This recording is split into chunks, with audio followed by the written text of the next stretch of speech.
श्री कृष्ण कन्हैया की, श्री वल्लभाधीश की।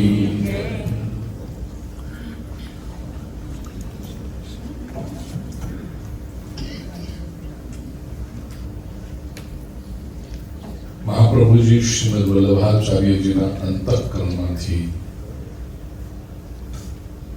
परमात्मा श्री कृष्ण साक्षात्कार तथा दर्शन तथा जे उत्कटतापूर्वक प्रगट थयुं ए भावगीत छे श्री मधुराष्टकम। अपनी पासे स्तोत्र छे, एनी विशेषता 8 श्लोक छे। प्रत्येक श्लोक में श्री ठाकुरजी 6 लक्षण बताव्या छे अने ए मधुर छे एवी वात करी छे। प्रत्येक श्लोक में एक स्टैंडर्ड रचना छे अने प्रत्येक श्लोक में मधुर शब्द स्वतंत्र रीते 7 वखत आवे छे। जो दरेक श्लोक में 7 वखत मधुर शब्द आवे छे अने मधुराधिपते में आवतो मधुर शब्द लईए तो दरेक श्लोक में 8 वखत मधुर शब्द आवे छे। એટલે ટેકનિકલી તમે વિચાર કરો પ્રિય સજ્જનો, અનુષ્ટુપ છંદમાં છે આ ના અનુષ્ટુપ છંદ પણ મધુર શબ્દ 8 વખત આવે।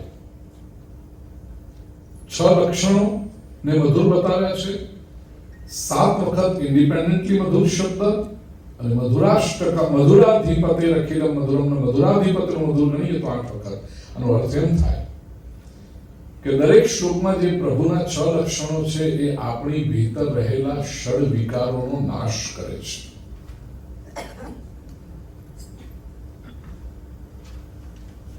7 વખત જે મધુર શબ્દ છે એનો અર્થ કે સપ્તાહમાં 7 દિવસ પ્રભુની ભક્તિ કરવી જોઈએ। આપણો ધર્મ અઠવાડિયામાં 1 દિવસ ભક્તિ કરવાવાળો ધર્મ નથી। મંદિરમાં બેઠા છીએ, 7 દિવસ ઠાકોરજીના દર્શન કરવા આવવું જોઈએ। હશે કોઈ તો હશે વ્રતધારી કે જે આવતા જ હશે 7 દિવસ છે ને? સારું, પરેશભાઈ તો આવતા જ હશે મને લાગે છે। એટલે અહીંયા હોય ત્યારે, ફ્લોરિડા હોય ત્યારે નહીં પણ નજીક છે એટલે, પણ એની હશે જ, હોવા જોઈએ પહેલી વસ્તુ। અને 8 વખત જે મધુર શબ્દ આવે છે પ્રિય સ્વજનો એ વિશેષ કરીને પુષ્ટિ સેવા પરંપરા પ્રમાણે અષ્ટયામ જે એનું પ્રતીક છે કે 8 સમાના દર્શન ઠાકોરજીના, અષ્ટાક્ષર મંત્ર જાણે હોય રીતે એક એક મધુર નું સૂચન કરે છે। અને ખાસ કરીને પુષ્ટિ પરંપરાના જે ભાષ્યકારો છે, આચાર્યો છે, વિદ્વાનો છે, એમણે જે અર્થ કર્યો છે પ્રમાણે કહું તો પ્રત્યેક શ્લોકમાં જે 6 લક્ષણો પ્રભુના બતાવ્યા છે એ 6 લક્ષણો શ્રી કૃષ્ણનું ભગવત્તાનું દર્શન કરાવે છે, ભગવાનપણાનું દર્શન કરાવે છે। ભગવાન કોણ? ભગવાન કોને કહેવાય? 6 ગુણ, ષડૈશ્વર્ય યુક્ત જે હોય ભગવાન। અનેક વખત કથાઓમાં મેં આની વ્યાખ્યા કરી છે કે સંસ્કૃત ભાષાનું ગૌરવ એ છે કે પ્રત્યેક શબ્દનો એક પ્રિસાઇઝ અર્થ હોય છે। બીજી કોઈ ભાષામાં તમને આ જોવા નહીં મળે, જે સંસ્કૃતમાં જોવા મળશે કે every word has a precise meaning. દરેક નામ પણ હોય, જો સંસ્કૃત પરથી નામ હશે તો દરેકનો અર્થ છે। જિગ્નેશ એનો અર્થ છે, જે જિજ્ઞાસુ છે એનો અર્થ એટલે ઈશ્વર સૌથી વધારે જિજ્ઞાસા જેના છે, quest for knowledge, quest for wisdom, દરેકનો છે અત્યારે દેતો નથી. તો ભગવાન શબ્દનો પણ અર્થ છે. ભગવાન કોને કહેવાય? મોટા ભાગે લોકોને આપણે પ્રશ્ન પૂછીએ તો ભગવાન કોને કહેવાય, તરત નામ આપવા માંડશે. રામ ભગવાન છે, કૃષ્ણ ભગવાન છે, હનુમાનજી ભગવાન છે, ગણપતિ ભગવાન છે, શંકર ભગવાન છે, માં ભગવતી ભગવાન છે, અનેક અનેક ઇત્યાદિ. પણ એ તો સ્વરૂપ થયું. ભગવાન કોને કહેવાય? એ શબ્દનો અર્થ જો કરવો હોય સીધો પ્રશ્ન પૂછું છું. સંસ્કૃત ભાષા કેટલી સરળ છે ને જો વ્યાકરણ પ્રમાણે તમને એનો સમાસ વિગ્રહ કરતા આવડે તો શબ્દ પોતે પોતાનો અર્થ બતાવે છે. જેની પાસે ધન હોય એને શું કહેવાય? ધનવાન. જેની પાસે બળ હોય એને શું કહેવાય? જેની પાસે ગુણ હોય એને શું કહેવાય? જેની પાસે ધન છે જેને પુત્ર હોય તે શું કહેવાય? પુત્રવાન. જેની પાસે ધન છે તે ધનવાન, ગુણ છે તે ગુણવાન, બળ છે તે બલવાન, પુત્ર છે તે પુત્રવાન. એવી રીતે જેની પાસે ભગ છે તે સમજાઈ ગયું? વાત તો સાચી, ઇક્વેશન બરાબર છે, પણ ધન, બલ, ગુણ, પુત્ર આ બધાના અર્થ અમને ખબર છે. ભગ એટલે શું એનો અર્થ સમજવા માટે આપણે વિષ્ણુ પુરાણમાં જવું પડે. વિષ્ણુ પુરાણમાં ભગ શબ્દનો અર્થ કર્યો છે, ભગ શબ્દની વ્યાખ્યા કરી છે. વિષ્ણુ પુરાણના 6થા અંશના 5મા સર્ગનો 74મો શ્લોક, એન્ડ આઈ કોટ. આપને ખબર છે હું જ્યારે પણ કોઈ પણ વિષય પર પ્રવચન કરું I like to be prepared. અને શાસ્ત્રોક્ત પરિભાષાના અંદર એમ નહીં કે બેઠા છે 2 કલાક કંઈ પણ ગપ્પા જે મોઢામાં આવશે કે મનમાં શું છે કહી દઈશું, એવું નહીં. હું મારા સમયનું પણ મૂલ્ય સમજુ છું અને આપના સમયનું પણ મૂલ્ય સમજુ છું. આપ સૌ પોતપોતાના કાર્યમાં વ્યસ્ત છો. જો 2 કલાક 2.5 કલાકનો સમય કાઢીને આપ આવ્યા છો તો I must honour your time. આપને કંઈક પ્રાપ્ત થયું શાસ્ત્રના આધારે કહું.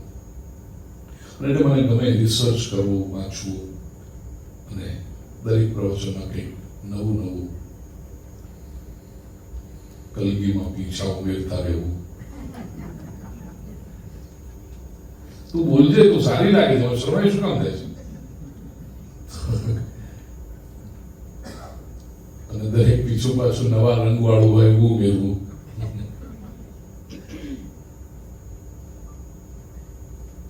વિષ્ણુ પુરાણ નો 6થો અંશ એનો જો ભાગવતીમાં સ્કંદ છે ને એ વિષ્ણુ પુરાણમાં અંશ કહેવાય છે. ભાગવતીમાં આપણે અધ્યાય કહીએ કે ગોપી ગીત છે શું છે? દશમ સ્કંદનો 31મો અધ્યાય. વિષ્ણુ પુરાણમાં એને સર્ગ કહેવાય છે. શાસ્ત્રની પરિભાષા છે. ઇવન વાલ્મીકી રામાયણમાં પણ અધ્યાય ન કહેવાય, સર્ગ કહેવાય. વાલ્મીકી રામાયણમાં જે ભાગવતમાં સ્કંદ છે, વાલ્મીકી રામાયણમાં કાંડ છે, બાલકાંડ, અયોધ્યા કાંડ. એ શાસ્ત્રોનો અભ્યાસ કર્યો હોય તો ખ્યાલ આવે કે કયા ગ્રંથ માટે શું કહેવાય. અને જેને અભ્યાસ હોય ને પછી એમને જ બોલી દે કે આવું રેફરન્સ ના આપ્યા બધો, કારણ કે કોણ એ માથા ગ્રુપમાં પડે. તો 6થો અંશ એનો 5મો સર્ગનો 74મો શ્લોક. ઐશ્વર્યસ્ય સમગ્રસ્ય ધર્મસ્ય, અને ક્યાંક શબ્દ ભેદે ખાસ કરીને મહાપ્રભુજી કહે છે વીર્યસ્ય યશશ્રિયઃ જ્ઞાન વૈરાગ્યયોશ્ચૈવ ષण्णां ભગ ઇતિ રણા. 6 વસ્તુ. ઐશ્વર્યસ્ય સમગ્રસ્ય, જેનામાં ઐશ્વર્ય છે. હવે શબ્દોની વ્યાખ્યા એટલા માટે પહેલા આરંભમાં કરી દઉં છું કે દરેક શ્લોકમાં 8 શ્લોકોમાં તમને આ દેખાશે. ઐશ્વર્ય શું? ઐશ્વર્યનો અર્થ જો ઇંગ્લિશમાં કરવો હોય તો એ થાય એક્ઝ્યુબરન્સ. ઐશ્વર્ય એટલે માત્ર રૂપિયા, પૈસા, પાઉન્ડ, યુરો, ડોલર એ નથી. એની વાત પછી આવે છે, એ શ્રીમાં આવે છે કદાચ. પણ ઐશ્વર્ય એટલે પ્રભુત્વ, સર્વોચ્ચ શક્તિ, કેવળ શક્તિ નહીં, સર્વોચ્ચ શક્તિ, જેના દ્વારા તમે સમાજમાં સાત્વિક આદર નિર્માણ કરી શકો, એને ઐશ્વર્ય કહેવાય.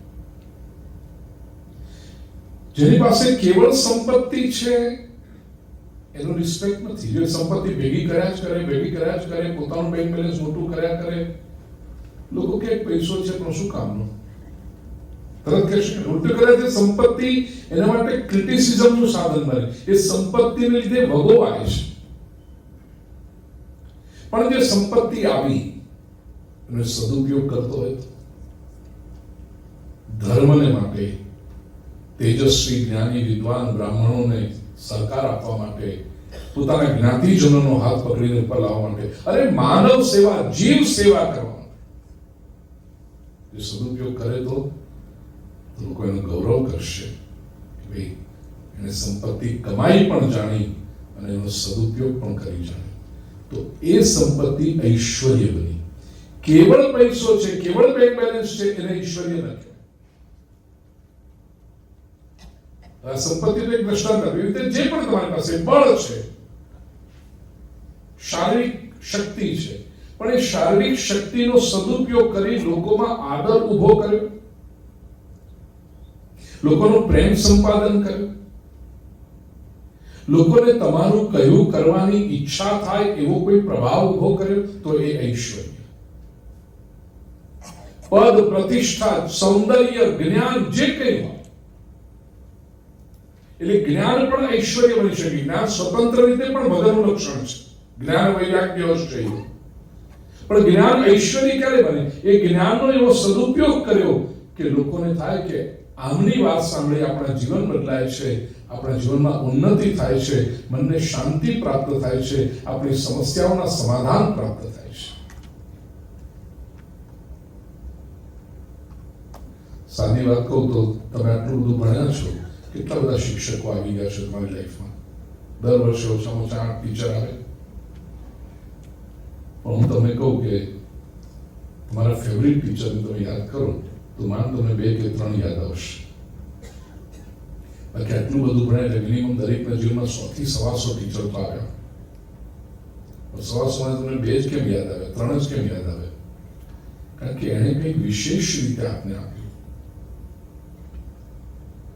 એ ઐશ્વર્ય કહેવાય. ઐશ્વર્ય, સમગ્ર ઐશ્વર્ય જેની પાસે હોય એ. બીજું,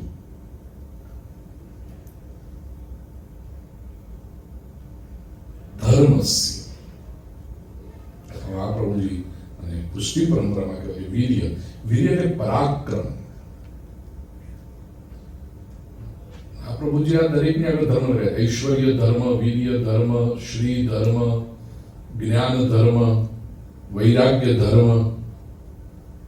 એટલે જે ધર્મ શબ્દ છે ત્યાં મહારાજ વીર એટલે પરાક્રમ, વેલર, યશ,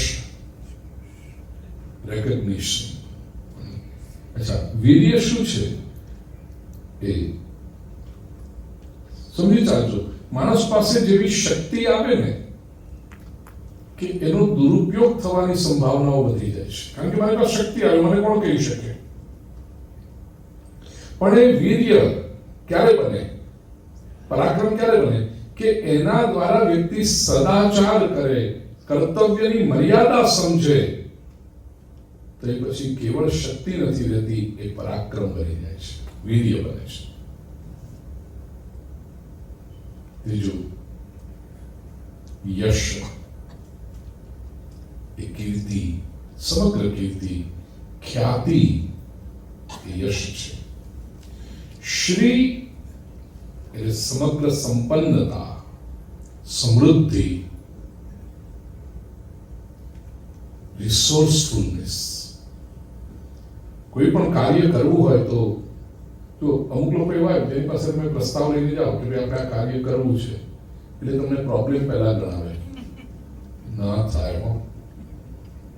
લોકો આવશે જ નહીં. કેમ? એ પ્રોબ્લેમ નથી. વર્લ્ડ કપની ગેમ ચાલે છે, ટ્રાફિક એટલા બધા આવશે ને લોકો કેવી રીતે આવી શકશે? નહીં ફાવે બધાને આવવાનું. આમ થશે ને તેમ થશે ને.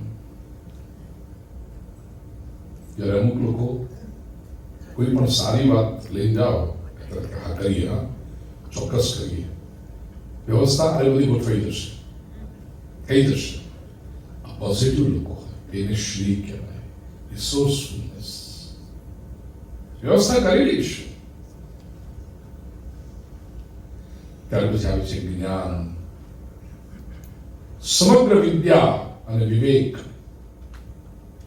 અને છઠ્ઠું છે વૈરાગ્ય, સંસારથી અનાસક્તિ, ત્યાગ. જેને જીવનમાં શાંતિ અને પ્રસન્નતા જોઈએ છે ને એને સંસારમાં જોડાવાનું છે અને છૂટા પણ પડવાનું છે.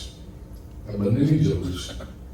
શ્રી છે રિસોર્સફુલનેસ, એના માટે તમારે સંસાર સાથે સંપર્ક રાખવો પડે, અને વૈરાગ્ય માટે સંસારથી એક સલામત અંતર પણ રાખવું પડે. સવારે ઉઠીએ, આંખ ખુલે એની સાથે આપણે સંસારને લેવાનું પકડવાનું છે. હું કોણ છું એ યાદ રાખવાનું છે. અમારું ઘર, આ પરિવાર, આ પત્ની, આ સંતાનો બધું યાદ આવવું જોઈએ. આ મારો વ્યવસાય, આટલા વાગે આને મળવાનું છે, પેલા પાસેથી આટલા લેવાના છે, પેલાને આટલા આપવાના, બધું યાદ આવી જવું. કારણ કે જીવનના વ્યવહાર માટે જરૂરી છે. જો એ યાદ ના આવે તો ગડબડ થઈ જાય. પણ સવારે ઉઠે ખબર ન પડે કે મારી પત્ની કોણ ને બાજુવાળાની કોણ, જો એ સંસાર પકડાય નહીં બરાબર તો કેવા ગોટાળા થાય. એ કથામાં એક ભાઈથી રેવાયું નહીં, હા બોલી ગયા, કેવું સારું થાય. વિચારો કેટલો ત્રાસી ગયો હશે. એવો વિચાર કરો કે બીજી રીતે નથી થતું, પણ આ રીતે જો થતું હોય. જેવી રીતે સવારે ઉઠીને સંસાર પકડવો જરૂરી છે પ્રિય સ્વજનો, એવી રીતે રાત્રે 10 વાગે, 10:30, 11 વાગે તમે ઓશી કે માથું મૂકો ત્યારે સંસાર ભૂલાય એ પણ જરૂરી છે. વૈરાગ્ય પણ જરૂરી છે. રાતના 11 વાગે તકીએ માથું મૂકી બધું ચક્કર ભમ્યા જ કરે. આજે શું થયું, કેમ થયું, પેલા આમ કીધું, પેલી આમ બોલી ગઈ, પેલા આવું જોયું, આ જમવામાં આગળ વાળાએ દાળ ઢોળીને આપણા કપડા પર પડી. હવે આ બધું જો યાદ આવ્યા જ કરે તો તમે સુઈ શકશો નહીં? સુઈ શકો, શાંતિ નહીં.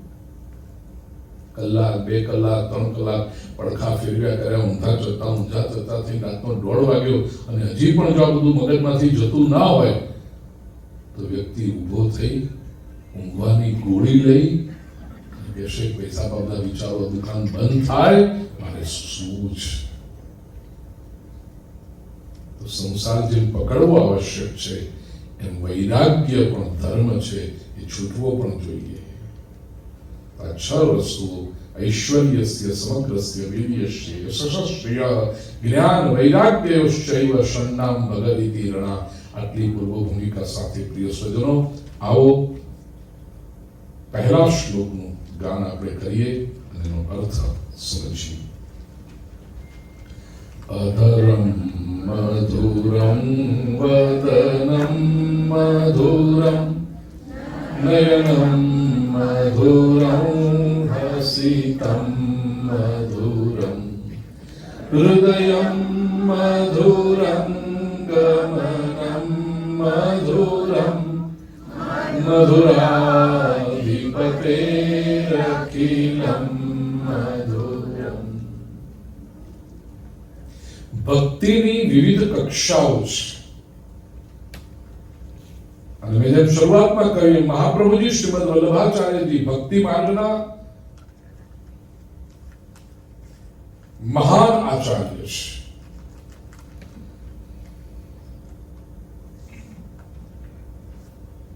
એમણે જે માર્ગ પ્રસારિત કર્યો, પુષ્ટિ માર્ગ, એની વિશિષ્ટતા એ છે કે એમણે પ્રભુને બાળ સ્વરૂપે આરાધવાનો માર્ગ આપ્યો છે. બધી જગ્યાએ તમે જુઓ તો પરમાત્મા ઓમ્નિપોટેન્ટ, ઓમ્નિસાયન્ટ, બહુ પ્રભાવી, શક્તિશાળી, શસ્ત્રોધારી એવી રીતના પ્રભુ છે. મહાપ્રભુજીની વિશેષતા એ છે કે એ સર્વવ્યાપી, સર્વજ્ઞ, સર્વશક્તિમાન એવા ઈશ્વરને બાલ સ્વરૂપે ઉપાસના કરવાનું બતાવે છે. આ એ સમય પ્રમાણે ઇવન આજની તારીખમાં પણ it is totally out of the box thinking. તમે જો બીજી બધી જગ્યાએ ભગવાન શક્તિમાન છે, પ્રભાવી છે, શસ્ત્ર ધારણ કરેલું વાત છે. બાલ સ્વરૂપે કેવળ અને કેવળ મહાપ્રભુજીએ દર્શાવેલા માર્ગમાં ઉપાસના થાય છે. કેમ? ઘણા લોકો નવાઈ લાગે કે આ કેવો તમારો સંપ્રદાય, આ કેવી તમારી પરંપરા, ભગવાન બાળક પણ. હા, કેમ? એટલા માટે બાળકની પાસે બે વાતોની મર્યાદા આવી જાય છે.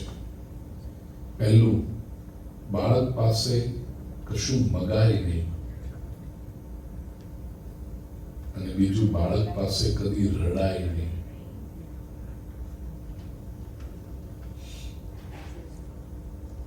મહાપ્રભુજી કહ્યું, ભગવાન પાસે કશું માગો નહીં. પ્રભુજી જોયું હશે કે જેટલા લોકો ભગવાન પાસે જાય છે, ઉપાસનામાં દોષ કેમ આવે છે? શાસ્ત્રોની જે વાત છે કે અપેક્ષા એ ભક્તિ માર્ગનો દોષ છે, કામના એ ભક્તિ માર્ગનો દોષ છે. અને બીજું, માણસ દુઃખી હોય એટલે ભક્તિ કરે છે. ભગવાન જે રોંદણા ચડે છે, એ ભગવાન અમને ના મળ્યું, એ ભગવાન બાજુવાળાને મળ્યું, અમને ના મળ્યું, એ ભગવાન નથી. મારી પાસે આ ખૂટે છે, આ નથી, પેલું નથી, છોકરો ગ્રેજ્યુએટ થતો નથી, છોકરી માટે સારું પાત્ર મળતું નથી, આમનો બિઝનેસ ચાલતો નથી, મોટું ઘર થતું નથી, સાસુને 87 થઈ ગયા તો એ બધા કેમ હશે? હું તો રડવાની વાત કરું છું.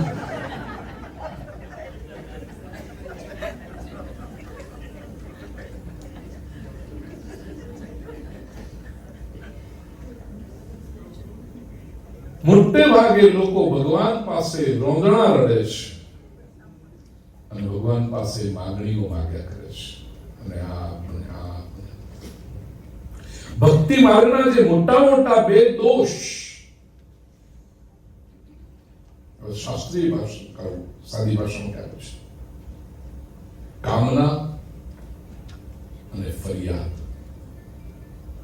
એનાથી ભક્તિ દૂષિત થાય છે. આજે વિજ્ઞાને ઇકોલોજી બધી આપણે મોટી વાતો કરીએ, સેવ ધ પ્લાનેટ, ગ્રીન અર્થ, એમાં કેટલા બધા પ્રકારના પ્રદૂષણો શોધ્યા. વાયુ પ્રદૂષણ, એર પોલ્યુશન, જલ પ્રદૂષણ, વોટર પોલ્યુશન, નોઇઝ પોલ્યુશન, અનેક પ્રકારના. ફૂડમાં પણ પોલ્યુશન, આપણું જમીએ છીએ એ પણ બધું પ્રદૂષિત છે. કેટલી જાતના અંદર કેમિકલ આવે ને જેનેટિકલી મોડિફાઈડ હોય ને. વિચાર કરીએ તો બધું પ્રદૂષિત જ છે. એવી રીતે ભક્તિનું પણ પ્રદૂષણ, અને ભક્તિ માર્ગમાં બે પ્રદૂષણ સાધનામાં, અપેક્ષા એટલે કામના અને ફરિયાદ, રુદન. મહાપ્રભુજી આ બંને વાતો હવે કેવી રીતે નીકળે? કારણ કે વર્ષોથી માણસના મનમાં ઇન્ગ્રેઇન થઈ છે. ભગવાનનું જે સ્વરૂપ છે એની સાથે આવીને આ જ કરાય. મહાપ્રભુજીએ ક્રાંતિકારી વિચાર આપ્યો, બાલ સ્વરૂપની આરાધના કર. નારદ ભક્તિ સૂત્રમાં જે કહ્યું ને, તત્ સુખે સુખીત્વમ. બાળક છે તો બાળક પાસે મારે કશું મગાય નહીં, મારે બાળકને આપતા રહેવાનું હોય. બાળકના સુખમાં માતાનું છે, માતૃભાવે ઉપાસના છે. યશોદાજી જે રીતે લાલનને સાચવે છે, એ રીતે ભક્તે શ્રી ઠાકોરજીની સેવા કરવાની છે. આપ સૌ તો જાણકાર છો બધા, પણ જેને પરિચય ન હોય, લોકોને આગળ જ્યારે હું વાત કરું ત્યારે કહું, લાગે બાલ સ્વરૂપ છે તો આ આજુબાજુ બે તકિયા કેમ પધરાવે છે? પધરાવે શબ્દ પણ આપણે બોલીએ, મૂક્યા છે કેમ? સેવા પ્રકાર જો સમજાય તો ખ્યાલ આવે તકિયા એ યશોદા મૈયાની સાથળનો ભાવ છે. લાલન યશોદા મૈયાની ગોદમાં બિરાજે છે. ઠાકોરજીની આગળ નૈવેદ્ય અર્પણ કર્યો, સામગ્રી ધરાવી હોય તો ટેરો કેમ લાવે? આ બધા શબ્દો આપણા પડદો કેમ કરો છો? અમારે ઠાકોરજીને એવા દર્શન ના કરવાના કે ઠાકોરજી આરોગતા વખત ટેરો છે. કેમ? આ ટેરો યશોદા મૈયાનો પાલવ છે. માં જ્યારે પોતાના બાળકને સ્તનપાન કરાવે ત્યારે ભારતીય સંસ્કૃતિની સંસ્કારી માં પાલવ ઢાંકી રાખે છે. ભારતીય સંસ્કૃતિની સંસ્કારી માં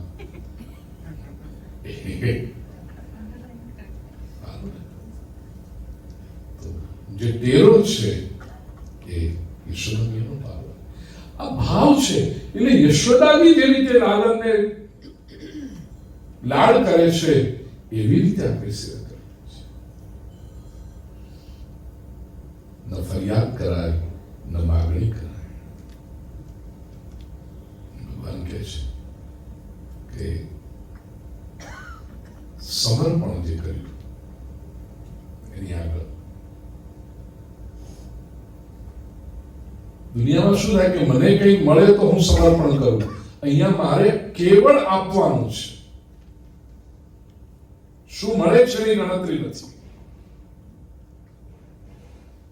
ભગવદ ગીતાનો 9મો અધ્યાય રાજવિદ્યા રાજગુહ્ય યોગના 27મા શ્લોકમાં ભગવાન કહે છે યત કરોષિ યદશ્નાસી યજ્જુહોષિ દદાસી યત તપસ્યસિ કૌંતેય તત્કુરુષ્વ મદર્પણમ.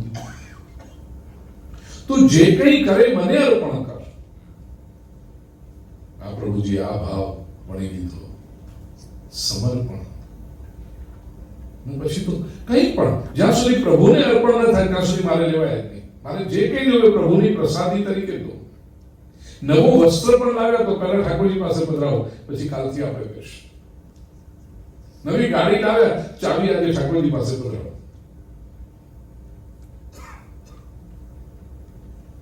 પ્રભુને અર્પણ કરીને જ લેવાય. પ્રિય સ્વજનો, ઈશ્વરને બાલ સ્વરૂપમાં આરાધના કરી ઘણા લોકો જે સમજતા નથી ને એ વિરોધ કરવા કે આ તો ભગવાનનું ડિગ્રેડેશન કરે. મેં કેવા ભગવાનને સર્વશક્તિમાનના મોટા શક્તિશાળી કરતા હતા, તમે નાના બને. ભગવાનનું ડિગ્રેડેશન નથી કર્યું મહાપ્રભુજી. એ ભાવને સમજીએ તો ખબર પડે કે જેની ભક્તિ ઉચ્ચ થાય ને એનો ભગવાન બાળક બને છે.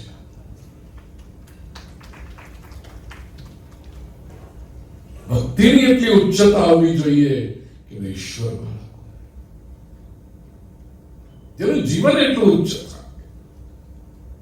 નહીતર તો ભગવાન તો શાસક છે, સર્વશક્તિમાન છે. જે ડિસિપ્લિનેરિયન, જો ભગવાન શાસક છે, ભગવાન સજા આપવા વાળો છે, ખોટું કરશો તો દંડો લઈને ઉભેલો ભગવાન છે, એ બાળક કેવી રીતે બની શકે? બાળક પાસે કશું ખોટું પણ ન થાય.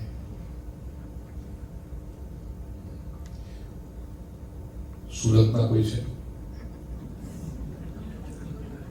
રમેશભાઈ તો છે, મને ખબર છે.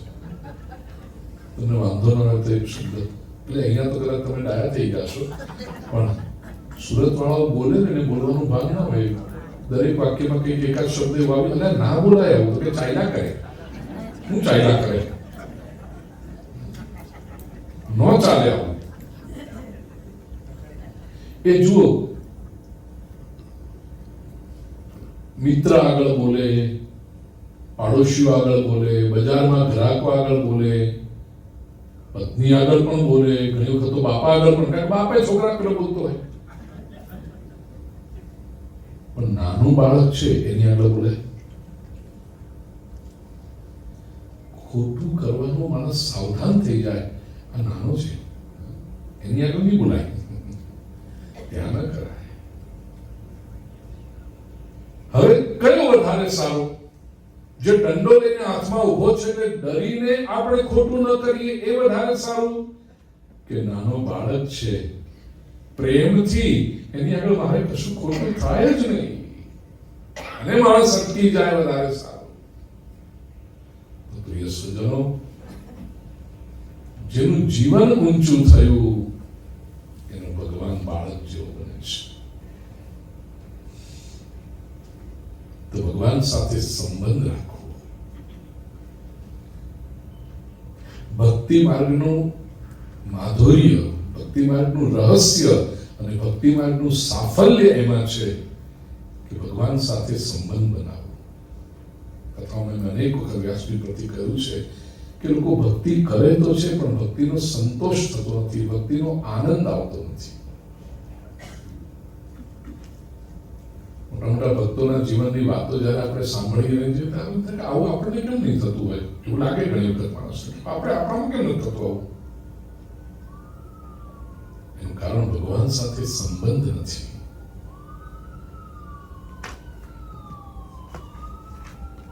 સંબંધ જો હોય તો પ્રેમ નિર્માણ થાય.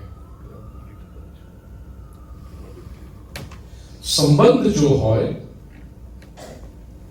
તો પ્રેમ નિર્માણ થાય અને પ્રેમપૂર્વક જે સેવા થાય એને ભક્તિ કહેવાય.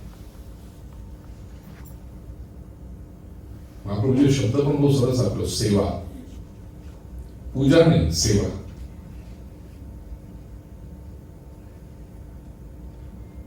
સંબંધ કઈ રીતે નિર્માણ થશે? મહાપુરુષે બહુ સુંદર વિચાર કર્યો છે, હું ટૂંકમાં કહીશ. ભક્તિના માર્ગમાં વ્યક્તિ ચાલે, સાધના પથમાં, ભક્તિ માર્ગમાં ખાસ, તો પહેલો સંબંધ જે હોય છે ને શરૂઆતમાં, એ છે ભિક્ષુક અને દાતાનો સંબંધ. ભક્ત જાણે ભિક્ષુક છે અને ભગવાન દાતા છે. આપણે કંઈક ને કંઈક માગવા માટે ભગવાન પાસે જઈએ. આદત પણ શરૂઆતમાં કહ્યું, નાના બાળકોને બેટા પરીક્ષામાં સારા માર્ક લાવવા છે ને, ભગવાનનું મંદિર હોય ને પગે લાગી દેજે, ઠાકોરજી પગે લાગી દે. એટલું બાળક એમ કે જય જય પેપર ઇઝી લાવજો. રિઝલ્ટના 2 દાડા પહેલા પ્રાર્થના થાય, એ ભગવાન રિઝલ્ટ સારું આવજો, પાસ કરી દે. આમાં આપણે શું છીએ? આપણે ભિક્ષુક છીએ અને ભગવાન દાતા છે. આ સંબંધની શરૂઆત છે. માણસ માત્ર સ્વભાવથી સ્વાર્થી છે. પ્રિય સજ્જનો યાદ રાખજો. ઇવન સંસારમાં પણ તમારો કોઈની સાથે સંબંધ બને કે તો સંબંધમાં પહેલું વ્યક્તિ વિચારે આની પાસેથી મને શું મળશે, તો સંબંધ. તમે આજે ઘરે જઈને પ્રત્યેક વ્યક્તિ 10-10 જણને ફોન કરે કે વૈષ્ણવ ટેમ્પલમાં મધુરાષ્ટકમ પર પ્રવચન શરૂ થયા છે, 1 દિવસ થઈ ગયો, હજી બીજા 2 દિવસ બાકી છે, તમે આવજો. તો સામેવાળો તરત પૂછશે જમવાનું કેટલા વાગે છે, મહાપ્રસાદની વ્યવસ્થા? હા છે. તો મધુરાષ્ટકમ ગમે. મળશે શું? આ મનુષ્ય માત્ર, એ સાચું છે ખોટું છે એનું કોઈ જજમેન્ટ આપવાનો અધિકાર આપણને નથી, મને તો નથી, એટલે હું એ બધા જજમેન્ટ આપતો નથી. પણ આ સ્વભાવ છે મનુષ્ય. તો સંબંધ આગળ વધે. એ તો તરત માણસ કે ને બોલે ગમે તેવા આપણે શું કહી દે ને, આપણે ગુજરાત આપણે કેટલા ટકા મોટા હોય તેના ઘરના, આપણે કેટલા ટકા આપણું કામ ના કરે, આપણને કઈ મળે નહીં.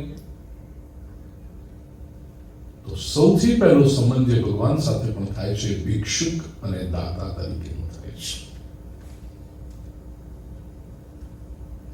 સપ્તશતી ચંડી પાઠમાં પણ છે, રૂપમ દેહી જયમ દેહી યશો દેહી દિશો જયી પુત્રાન દેહી ધનમ દેહી સર્વ કામાંશ દેહી મેં. આપો આપો આપો, લાવો લાવો, બસ આ પહેલો સંબંધ. પણ માણસને લાગે છે અમુક માર્ગ આગળ વધ્યા પછી, ભક્તિ માર્ગમાં આગળ વધ્યા પછી, કે આ સંબંધ બરાબર નથી. એનું કારણ ભક્તિ જ્યાં ભિક્ષુક અને દાતાનો સંબંધ હોય ને, ત્યાં હંમેશા મનમાં એક સંશય હોય કે હું માગું છું પણ મળશે જ નહીં, અથવા અત્યારે માગું છું ક્યારે મળશે. આ સંદેશ સતત રહે, અને જ્યાં સુધી સંશય છે ત્યાં સુધી ભક્તિમાં આનંદ આવતો નથી. ભગવદ્ ગીતામાં ભગવાન શ્રી કૃષ્ણ કહે છે, સંશય આત્મા વિનશ્યતિ. એ મનમાં સંશયનો કીડો ખદબદ ખદબદ થયા કરે ત્યાં સુધી જીવનમાં શાંતિ રહે જ નહીં. ત્યારે ભક્તનું ટ્રાન્સફોર્મેશન થાય છે.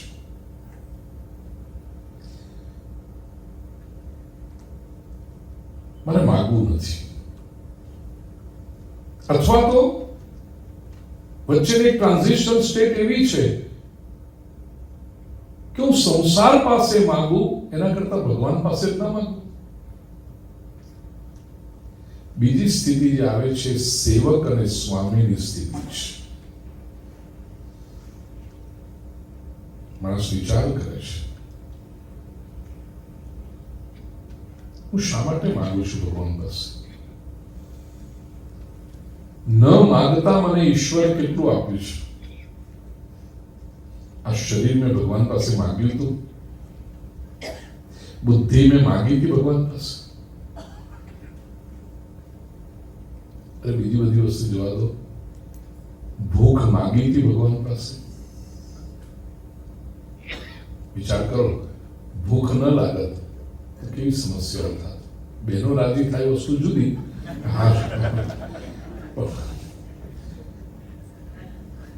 ભૂખ છે તેથી ભોજનનો આનંદ છે.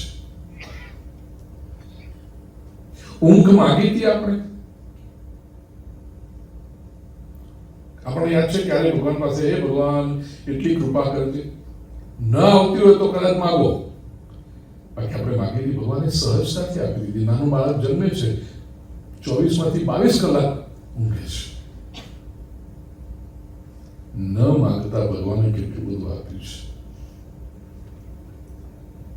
આ પ્રકૃતિ માંગી હતી આવા સુંદર વૃક્ષો, પુષ્પો, ફળ, સૂરજ, ચંદ્ર, નદી, દરિયો, સરોવર, પક્ષીઓ, કલગીના પીછા માગ્યા હતા. ન માંગતા હે ઈશ્વર તે મને કેટલું બધું આપ્યું, તો પછી માંગુ શા માટે? તારે ભગવાન પાસે માંગવાની આવશ્યકતા નથી. પ્રભુ ન માંગતા તે મને કેટલી શક્તિ આપી, બુદ્ધિ આપી, તો હવે હું સંકલ્પ કરું છું, પ્રભુ મારી આ શક્તિ હું તારા માટે ઉપયોગ કરીશ, અને તું જે આપીશ એનો હું પ્રસન્નતાથી સ્વીકાર કરીશ. આવું પ્રભુને કહેવાનું છે.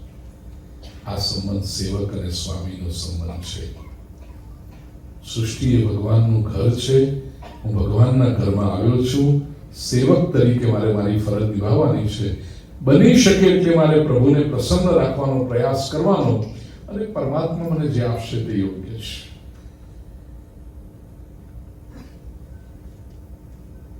કબીરનો બહુ પ્રસિદ્ધ દોહો છે, આપને પણ યાદ હશે.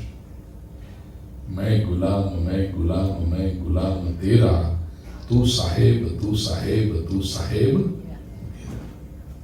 આ સેવક અને સ્વામીનો સંબંધ છે. હિન્દી ભાષામાં પેલું ઉર્દુની અસર નીચે ગુલામ શબ્દ કદાચ આપણે સાંભળવો ન ગમે, પણ સંસ્કૃતનો સેવક શબ્દ,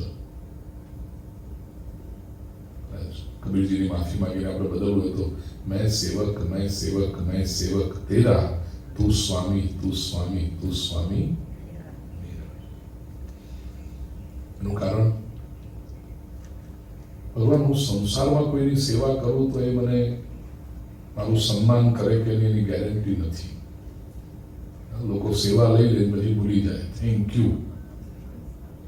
આવું કરે. અથવા ઘણી વખતે સેવા અધિક લે અને સન્માન ઓછું કરે. જેને આજની ભાષામાં એક્સપ્લોઇટેશન કહેવાય. આના ઉપર તો કેપિટલિઝમ ઊભું છે આખું. મૂડી વાત જે છે કે કામ કરાવો, મારો પ્રોફિટ વધવો જોઈએ, તને શું મળે છે સેકન્ડરી છે. ટેરિફ યાદ નથી કરતો અત્યારે હું.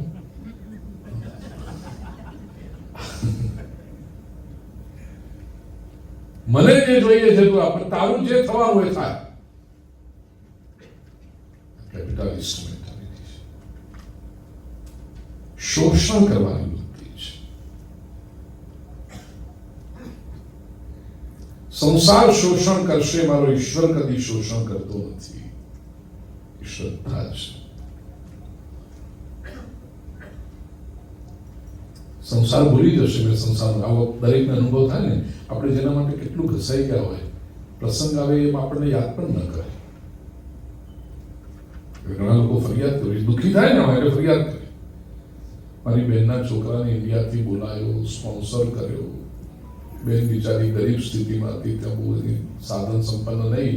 આપણે કહીએ ચલો એની છોકરાની લાઈફ બને, અહીંયા ભણાવ્યો, કોલેજની યુનિવર્સિટીની ફી પણ આપણે ભરી, બધું જ કર્યું.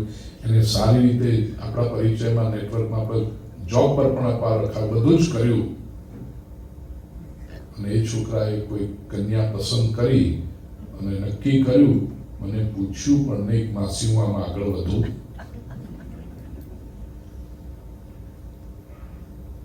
કેવું ખોટું લાગી ગયું માસીને. મેં આટલું બધું કર્યું, ત્યારે મને પૂછવું તો જોઈએ ને. સીધો મને કહે છે માસીને નક્કી કર્યું મારે આની સાથે. સંસાર ભૂલી જશે,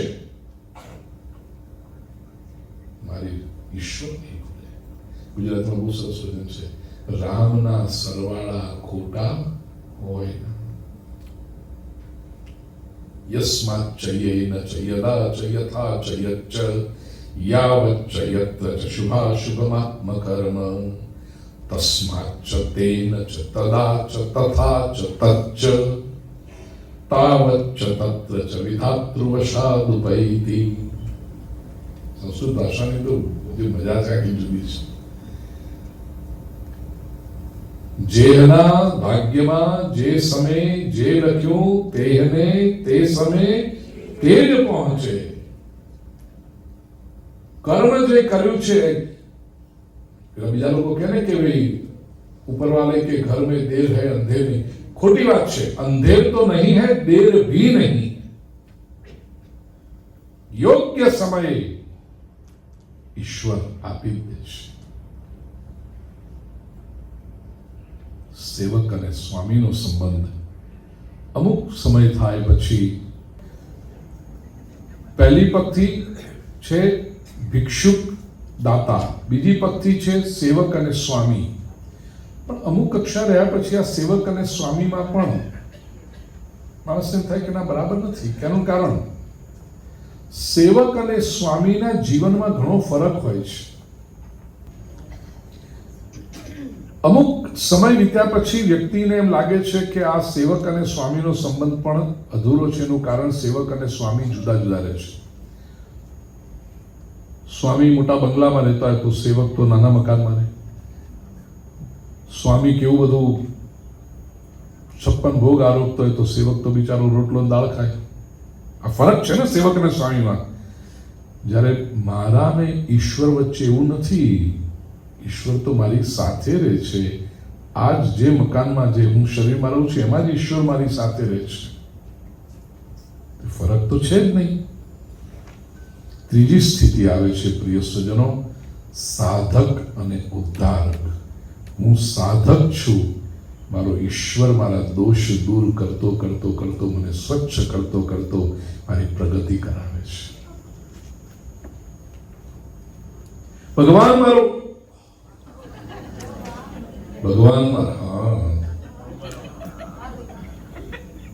મારા દોષ દૂર કરતો કરતો પ્રભુ મને વિકાસ કરાવે છે. ઈશ્વર છે ને ભગવદ્ ગીતાના 12મા અધ્યાયમાં 7મો શ્લોક, તેષામહં સમુદ્ધરતા મૃત્યુ સંસાર સાગરાત ભવામિ ન ચિરાત પાર્થ મય્યાવેશિત ચેતસાં. મયી આવેશિત ચેતસાં, જેણે પોતાનું ચિત્ત મને અર્પણ કર્યું, મન અને બુદ્ધિ મને અર્પણ કરી, એનો તો હું સંસાર સાગરમાંથી સમુદ્ધરતા એનો ઉદ્ધાર કરનારો બનું છું. ત્યાર પછી ચોથી સ્થિતિ આવે છે, પ્રભુ આપ કેવી રીતે ઉદ્ધાર કરો? હું આપની પાસે નમ્ર ભાવે આવું તો મને કરી શકો ને પ્રભુ. ભગવાન ઉદ્ધાર કરે, ભગવાન આપ એકલા ઉપર આવો, પણ આપણે હાથ જ ન પકડીએ તો. સુધારવા વાળા ઘણા આવે, આપણને સારું કહેવા વાળા આવે કે ભાઈ તમે જે કરો છો જરા મર્યાદા છે, આમાં આમ આવો, તમે આ કરો તો સારું થાય. પણ સાંભળે એના માટે છે ને. પિતા પોતાના પુત્રને કે બેટા તું જે કરે છે ખોટું કરે છે, જીવન આના કરતા ઘણું શ્રેષ્ઠ થઈ શકે, મારી સાથે આવો, હું તને કહું છે કે દીકરો સાંભળે તો ને. તો ચોથો સંબંધ સાધક કરે છે ભક્તિના માર્ગમાં, પ્રભુ હું શિષ્ય છું, આપ મારા ગુરુ છો. ભગવદ્ ગીતાના 2 અધ્યાયના 7મા શ્લોકમાં અર્જુનની જે ધન્ય ક્ષણ આવી ને, કાર્પણ્ય દોષોપહત સ્વભાવ પૃચ્છામિ ત્વામ ધર્મ સંમૂઢ ચેતઃ. મારામાં જ્યારે પણ કન્ફ્યુઝન આવે, ધર્મ સંમૂઢતા આવે, શું કરવું શું ન કરવું એ પ્રશ્ન નિર્માણ થાય, ત્યારે પ્રભુ હું તારી પાસે આવીશ. પૃચ્છામિ ત્વામ ધર્મ સંમૂઢ ચેતઃ યત શ્રેયસ્યા નિશ્ચિતમ બ્રૂહિ તન્મે. હે કૃષ્ણ, મારું કલ્યાણ જે મને ગમે છે કે નહીં એ વાત મહત્વની નથી, એ મારું પ્રિય છે કે નહીં વાત મહત્વ નથી, એમાં મારું કલ્યાણ છે કે નહીં મને બતાવો. યત શ્રેયસ્યા નિશ્ચિતમ બ્રૂહિ તન્મે શિષ્યસ્તેહમ સાધિમાં ત્વામ પ્રપન્નમ. પ્રપન્નતા શરણાગતિ. આ ચોથી સ્થિતિ છે, શિષ્ય અને ગુરુની સ્થિતિ. આ સ્થિતિ યાદ રાખવાની છે, હું પૂછીશ. ભક્તિ માર્ગની પહેલી સ્થિતિ કઈ, બીજી સ્થિતિ કઈ, ત્રીજી સ્થિતિ કઈ, પછી 5મી સ્થિતિ આવે છે. જો શિષ્ય અને ગુરુમાં પણ થોડુંક એક અંતર એ છે કે શિષ્ય હંમેશા ગુરુ સાથે રહી શકતા નથી. બધા જ શિષ્યો, અમુક શિષ્યો ટોટલી સમર્પિત થાય અને ગુરુની સેવામાં રહેવા જુદી પડે તો બહુ ઓછા, બાકી તો આવે અને જાય, આવે અને જાય. માર્ગદર્શન જોઈએ ત્યારે આવે, ચાલે. પ્રભુ તું તો હંમેશા મારી સાથે છે. પ્રભુ હું તારો પુત્ર છું, તું પિતા છે, હંમેશા સાથે. એ સ્થિતિ જ્યારે આવે, પિતેવ પુત્રસ્ય સખેવ સખ્યુ. ભગવદ્ ગીતાના 11મા અધ્યાયમાં ભગવાનની ક્ષમા માંગતી વખતે અર્જુન કહે છે, પ્રભુ આ સંબંધ રાખો. પિતા જે પુત્રને ક્ષમા કરી દે છે.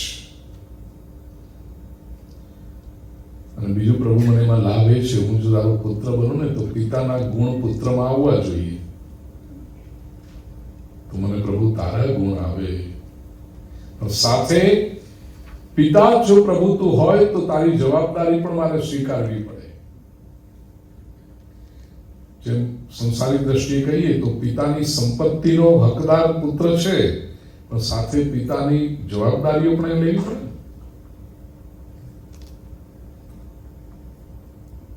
સમજો કોઈના પિતા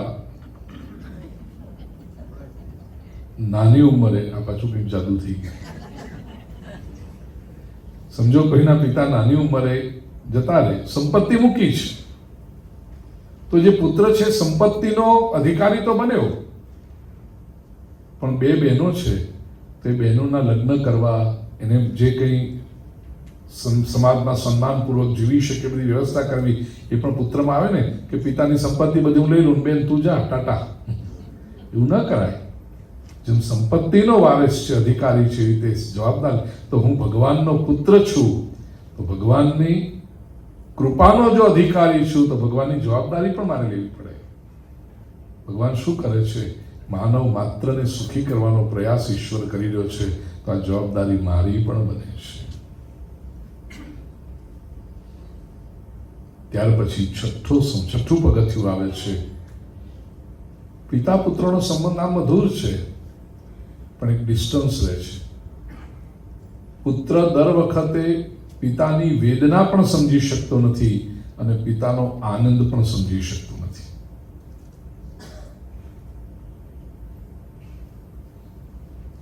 બિઝનેસમાં કંઈ લોસ ગયો હોય, સમજો કે ક્વાર્ટર એક સારું ન ગયું, 3 મહિના થોડીક મંદી રહી, તો છોકરો સમજી ન શકે, નાનો હોય એ તો પપ્પા મને નવો શર્ટ જોઈએ છે,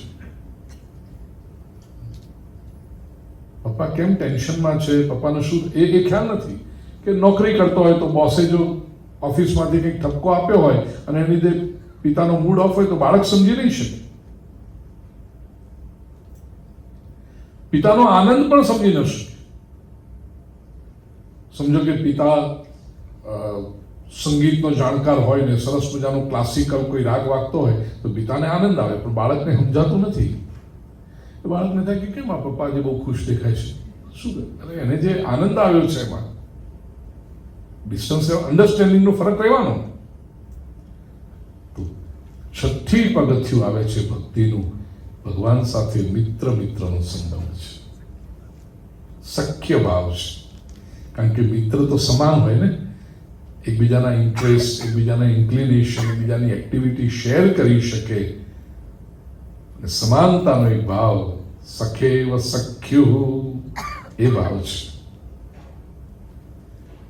સખામાં પણ એક, આ બધી ચડતી પગથિયો છે. એક પછી સખ્ય ભાવમાં પણ પછી થોડોક ખૂંચે છે. શું? સખા હંમેશા સાથે રહી શકતા નથી. અમુક સમય થાય પછી મિત્રોએ છૂટા તો પડવું પડે, ન પડે તકલીફ થાય. એક જોક યાદ આવ્યો, કહું? અરવિંદભાઈ કહું જોક? તમે બધા હા પાડો તો કહું. એક સિંહ અને એક બળદ ક્લબમાં બેઠા હતા. ક્લબમાં સાંજના ટાઈમે, અને ક્લબમાં બેસીને જે બધું થતું હશે, ક્યાંય પાના રમતા હતા અને પછી કંઈક દવા પીતા હતા અને એવું બધું કરતા હતા. 9:30 થયા ને એટલે સિંહ ઊભો થઈને ચાલવા માંડ્યો. બળદ કે બેસ નહીં, અને જે બેસાય જવાય છે, શું વાંધો છે? ના, મારે જવું પડે. આટલું બધું ટેન્શનમાં કેમ છે? પણ આમ રોજ તો સવારનો 9:30 થાય તો આમ કે બધા જવું જ પડે. અમે જો કામ, બળદ કે ઊંઘજો કે પેલું સિંહ કે જો ભાઈ બળદ, તારે ઘેર ગાય છે, મારે તો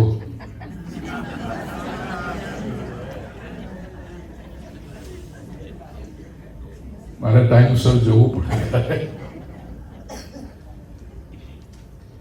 મિત્ર હોય ને, એ ગમે તેટલી સરસ મૈત્રી હોય, પણ છૂટા પડવું પડે. પ્રભુ, મને તારાથી વિખૂટા પડવું બિલકુલ ગમતું નથી. તો હવે કયો સંબંધ? ટોચનો જે સંબંધ છે ભક્તિ માર્ગમાં, 7મો સંબંધ છે, એ પતિ પત્નીનો સંબંધ છે. આ ભૂમિકા જે છે ને, આપણે જે ગોપીઓનો પ્રેમ સમજીએ છીએ કે પુરુષ તો કૃષ્ણ એક જ હોય, બાકી બધા જ ભક્તો સ્ત્રી ભાવથી, એ આ ભાવ છે. જેને તાત્વિક પરિભાષામાં કહું, ટર્મિનોલોજીમાં કહું તો કાંતા શક્તિ. કાંતા એટલે પ્રિયતમા પત્ની, આસક્તિ. એ રીતે એની ઉપાસના કરવાની છે, પ્રભુની ભક્તિ. અને બીજી સામા પક્ષે કહું તો કાંતા એટલે સ્ત્રી. બે જ જણ આગળ પોતાનું સર્વસ્વ ખુલ્લું મૂકે છે, સંપૂર્ણ રીતે જો ઇન્વોલ્વ હોય તો એ બે જ સંબંધો છે. એક વાત્સલ્ય ભાવ અને બીજો કાંતા ભાવ.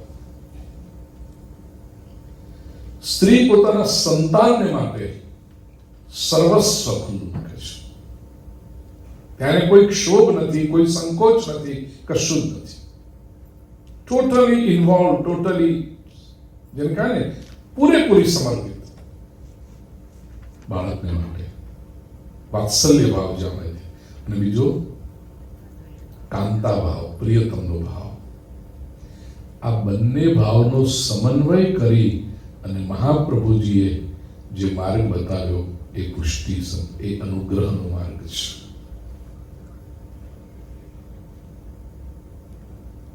વાત્સલ્ય ભાવથી ઠાકોરજીની સેવા કરવાની છે અને પ્રભુને જે પ્રેમ કરવાનો છે, કાંતા શક્તિ. પ્રભુ મારા સ્વામી છે.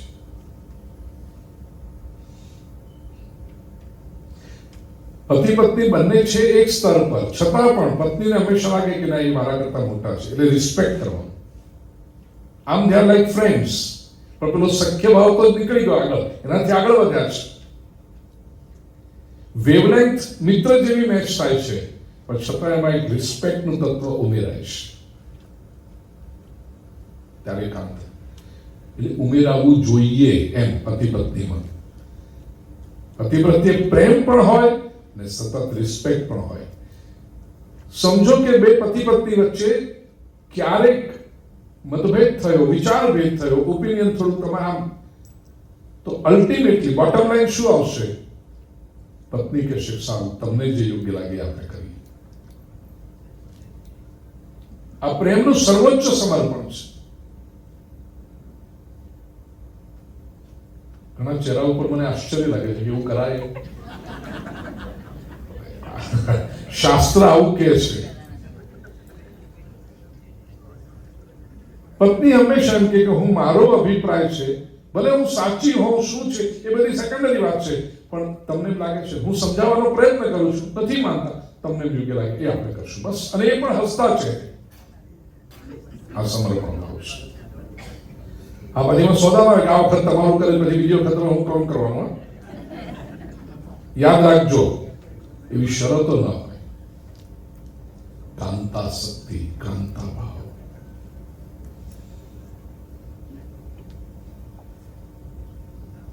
બહુ સરસ આખો વિષય છે પ્રિય સજ્જનો, જે ભૂમિકા પર મધુરાષ્ટકમ રચાવી. અને આ કદાચ તમને બીજે બધે વાંચવા સમજવા ઓછું મળશે. જે કારણ કે પ્લેટફોર્મ પર મહાપ્રભુજી જે ભૂમિકા ઉપર છે, જ્યાં સુધી ના આવીએ ને ત્યાં સુધી એક સરસ મજાનું સ્તોત્ર ગાઈ લઈશું આપણે.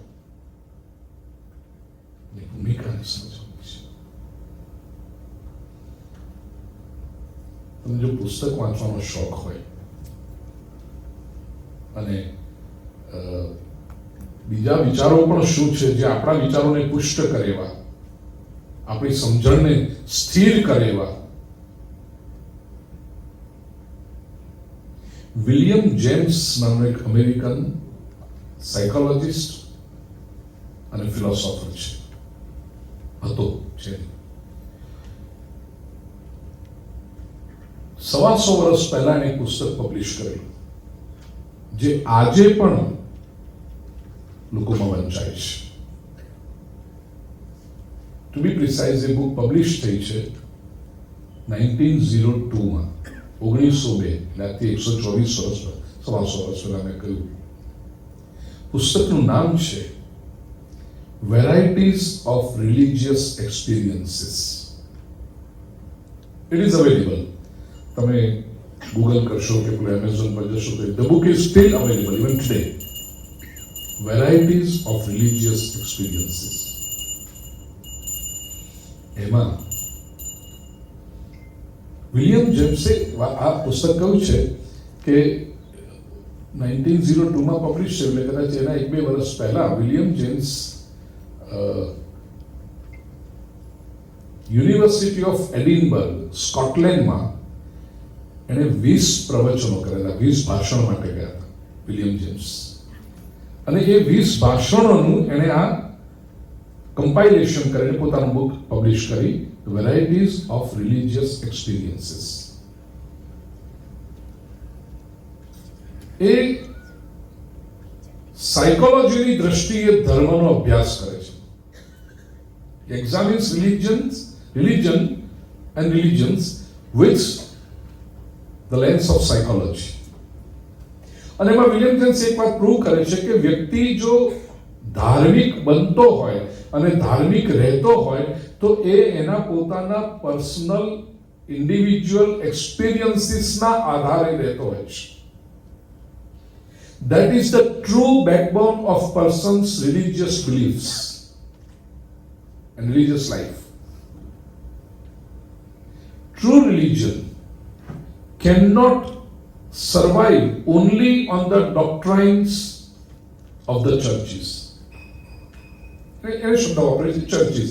એટલે ધાર્મિક સંસ્થાઓને આમ કરો, આમ કરો, આમ કરો, આમ કરો, આ નહીં કરો, the list of dos and don'ts, એ જ્યારે આપવામાં આવે તો કેવળ એના આધારે મનુષ્ય ધાર્મિક નથી બનતો જ્યાં સુધી મનુષ્યને પોતાને અનુભવ નથી થતા. આ વિલિયમ જેમ્સનું તારણ આજથી 125 વર્ષ પહેલા, અને વાત કેટલી સાચી છે. આપણને જો કંઈક અનુભવ થાય ને તો જ આપણે ધર્મના માર્ગે રહીએ. કેવળ કોઈ કહે, ગમે તેટલી મોટી ઓથોરિટી હોય એનાથી માણસ ધાર્મિક નથી બનતો. મહાપ્રભુજી શ્રીમદ વલ્લભાચાર્યજી પર્સનલ એક્સપિરિયન્સીસના આધારે ઠાકોરજીનો જે સાક્ષાત્કાર થયો છે એ ભૂમિકા પરથી, કાંતા શક્તિની ભૂમિકા પરથી કહે છે. ઠાકોરજીનો સાક્ષાત્કાર થયા પછી તમે વિચાર કરો, હું હંમેશા જ્યારે સ્તોત્રનું ગાન કરું ત્યારે એ દ્રશ્ય મારી આંખો આગળ હોય કે આ સરસ મજાનો વ્રજનો પ્રદેશ, મહાપ્રભુજી વિચરણ કરતા હશે કે મનુષ્યનો ઉદ્ધાર કેવી રીતે થાય, દોષયુક્ત જીવોને ઠાકોરજી પોતાના શરણમાં કેવી રીતે લે, એ અનુગ્રહ કેવી રીતે વરસે, એનું ચિંતન કરતા હશે. અને બ્રહ્મ સંબંધની પ્રેરણા જે આપી અને પ્રભુ જ્યારે પ્રગટ થયા હશે, સાક્ષાત્કાર થયો હશે, મહાપ્રભુજીના મુખમાંથી પહેલા શ્લોકનું પહેલું પદ બહાર પડ્યું, અધરમ મધુરમ. અધરમ મધુરમ. વિચાર કરજો પ્રિય સ્વજનો,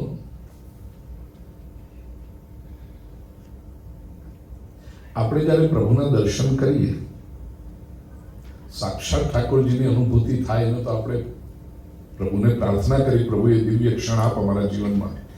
પણ સ્વરૂપના પણ જ્યારે દર્શન કરીએ છીએ, સૌથી પહેલું આપણું ધ્યાન શેના પર જતું હોય છે?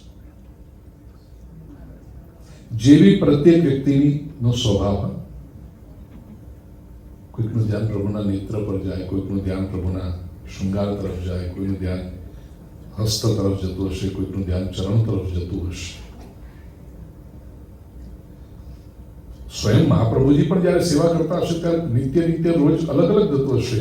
પણ આજે જ્યારે પૂર્ણ પરબ્રહ્મ શ્રી કૃષ્ણનો સાક્ષાત્કાર થયો છે ત્યારે મહાપ્રભુજીનું ધ્યાન સૌથી પહેલું પ્રભુના અધર પર ગયું છે. મહાપ્રભુજી કહે છે, અધરમ મધુરમ. પ્રભુના અધર મધુર છે. અધર શબ્દનો સીધો સરળ અર્થ આપ સૌ જાણો છો, હોઠ, ઓષ્ઠ. પ્રભુ આપના જે અધર છે ને મધુર છે. કેમ?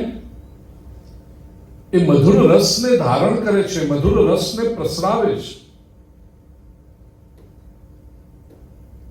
અધરથી બે વાતો થાય છે. એક, શૃંગારિક અને કામાસક્ત જે કાંતાશક્તિ છે એમાં જોઈએ તો પ્રેમનું દાન કરે છે, અને વાત્સલ્ય ભાવથી જોઈએ તો માં જે બોલે છે ને એ બાળકને બહુ ગમે છે, અને બાળક જે બોલે છે એ માને બહુ ગમે છે. બાળક ગમે તેવી કાલી ભાષા બોલતો હશે, માને બહુ ગમે. તો વાત્સલ્ય ભાવથી દર્શન કરીએ તો પ્રભુ આપની વાણી, આપના શબ્દો, આપના અધર મધુર છે. અને કાંતા શક્તિથી, કાંતા ભાવથી આરાધના કરીએ તો પ્રભુ આપ અધર દ્વારા જે એકત્વનું દાન કરો છો, એકત્વની અનુભૂતિ કરાવો છો, એ વિલક્ષણ છે, એ મધુર છે.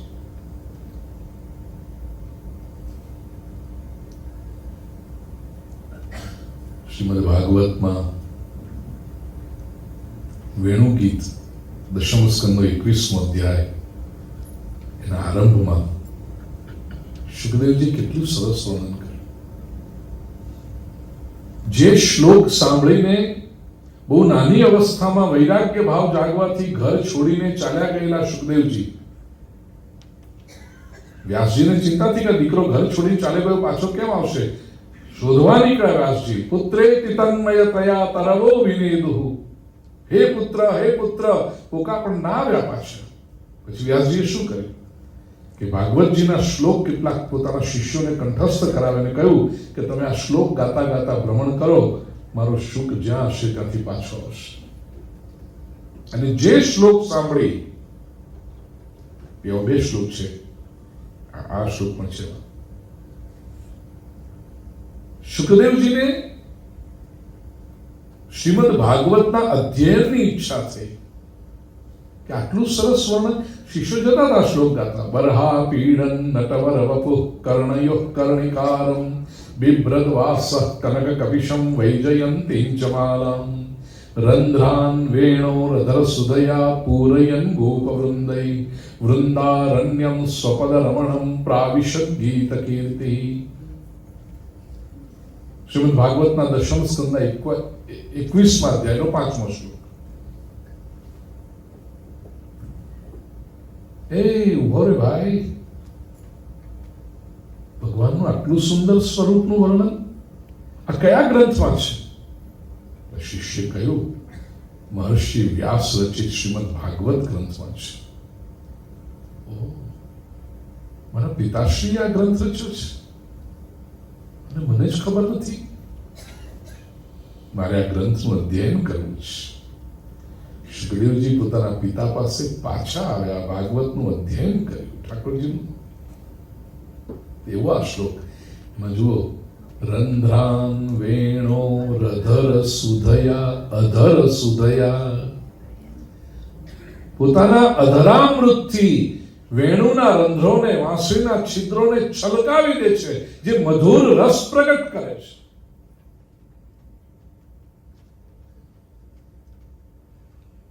ગોપી ગીત, જેના વગર રાસલીલા અધૂરી છે. સમય થયો પૂર્ણાંકનો, આવતીકાલે આવી અને અધરમ મધુરમ પર. પણ ભૂમિકા બહુ સરસ તૈયાર થઈ ગઈ છે, એટલે કાલે શ્લોકો બહુ ઝડપથી આગળ વધશે. આજે પણ કેવળ અધરમ મધુરમ આટલું સમજાય તો એ જીવન ધન્ય થઈ જાય. કૃષ્ણાય વાસુદેવાય હરયે પરમાત્મને પ્रणतक्लेशनाशाय गोविंदाय नमो नमः. ओम शांति शांति शांति.